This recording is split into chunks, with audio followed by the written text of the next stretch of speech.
आप जैसे भी हैं ना बहुत अच्छे हैं, जैसे भी हैं, किसी और की वजह से अपने आप को तब्दील ना करें। अगर कोई आपके साथ बुरा करे ना, तो उसके लिए बुरा बनने की जरूरत नहीं है, आपकी अच्छाई उसको जवाब देगी।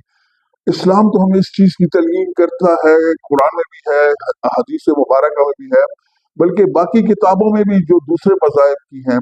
भगवत गीता में एक जगह जिक्र है कि एक भक्षु था, वो अपने शागिर्द अपने चेले के साथ जा रहा था, तो रास्ते में एक नदी पार करना पड़ी। तो नदी के बीचों बीच एक बड़ी चट्टान थी, और पानी जो है ना, कहीं पे बारिश हुई थी तो पानी का लेवल ऊपर बढ़ रहा था, सैलाब आ रहा था। तो चट्टान के ऊपर एक बिच्छू था, उसने पनाह ली हुई थी।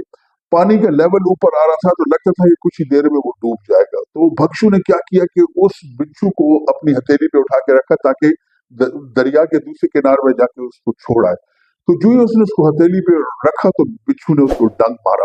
तो वो गुजरता जा रहा था, नदी पार करता जा रहा था, और बिच्छू उसको डंक मारता जा रहा था। तो उसके चेले ने कहा, महाराज फेंकिए इस मूजी को, आप इसकी जान बचा रहे हैं और ये आपको डंक मारे। तो उसने बड़ी अच्छी बात की, उसने कहा, बालक, ये इस बिच्छू की सरिश्ता है कि ये डंक मारेगा, हमारी सरिश्ता है कि हमने हेल्प करनी है, हमने लोगों की जान बचानी है। तो अगर ये अपनी सरिश नहीं बदला, तो हम अपनी सरिश क्यों बदलें? अपनी सरिश ना बदलिए, खुश रहिए, लोगों की मदद कीजिए।